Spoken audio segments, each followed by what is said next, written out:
Hey everyone, and welcome. What if I told you that a book could be so powerful, so alive, that it's treated not just as a sacred object, but as a living being? Today, we're diving into this really fascinating concept from Buddhist philosophy, how a written text can actually be considered the equal of the Buddha himself. So let's dig in and figure out how this incredible idea even came about.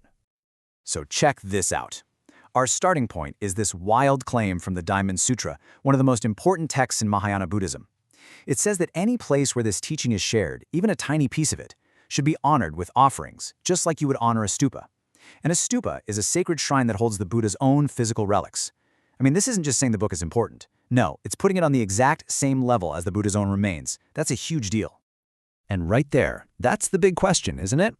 How can a bunch of words on a page possibly carry the same spiritual weight as the actual physical remains of the Buddha sitting in a holy temple? It sounds like a stretch, I know, but trust me, there's a really profound logic here, and we're going to break it all down. All right, so to get to the bottom of this, we've got to jump back in time to the period right after the Buddha passed away. You see, his followers were faced with a very human problem. How do you stay connected to an enlightened teacher once he's, well, gone?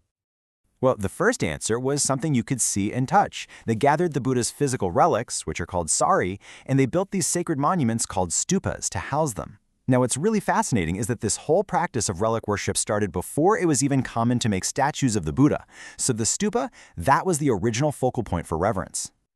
But as Buddhist thought got deeper and more developed, a much more profound idea started to bubble up, something that went way beyond just physical objects and pointed to a truth that was deeper and more lasting. And this, right here, is the absolute core of it all, the idea of the Dharma Body, or Byoption. The philosophy basically says the Buddha has more than one body. Think of it like this. The physical body, the one that walked around on Earth, that was temporary. But his true, timeless, ultimate body, that's the Dharma, the teachings themselves. So in a very real sense, the teachings are the Buddha, always present. Okay, so this is the key distinction we need to wrap our heads around. On one hand, you have the physical relics from his temporary physical form. But on the other hand, you have the Dharma relics, the sutras, the teachings, and these come from his true eternal form. So from this point of view, the teachings are actually seen as more fundamental. Why? Because they're a direct piece of the real Buddha. Now, this wasn't just some dusty philosophical debate happening in a monastery somewhere. No way.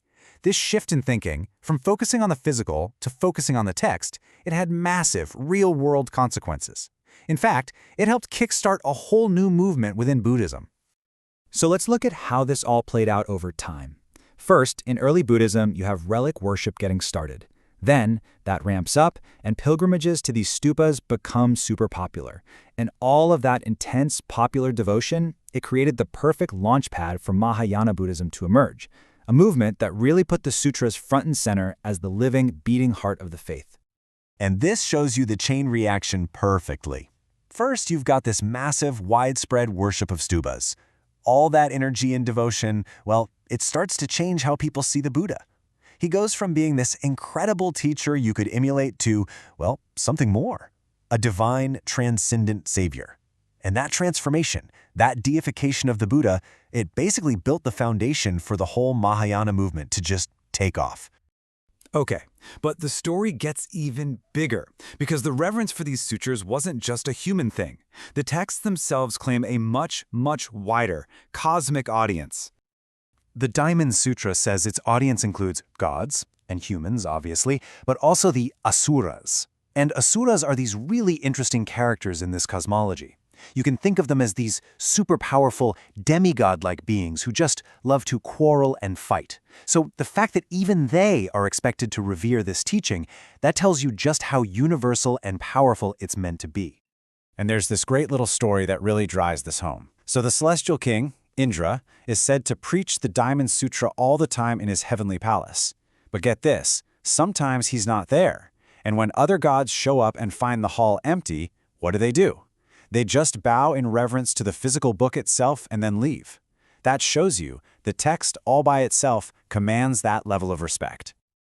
All right, so let's pull all these threads together now. Let's circle back and give a really clear answer to that first question. Why on earth is a book treated with the same awe and reverence as a holy shrine? It really boils down to this. First, the sutra is sacred because it's where you find the Buddha's true eternal self, his Dharma body. It's not a symbol of him, it is him. Second, since the Buddha is there, in the text, then his disciples are considered to be right there with him. And finally, the sutra is seen as the very womb, the source from which the three jewels of Buddhism, the Buddha, the Dharma, and the Sangha are all born. So in essence, where the book is, the entire faith is present.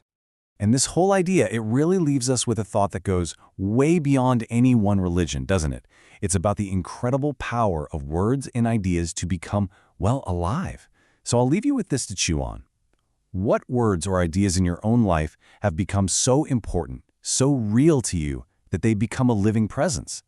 Something to think about. Thanks so much for joining me.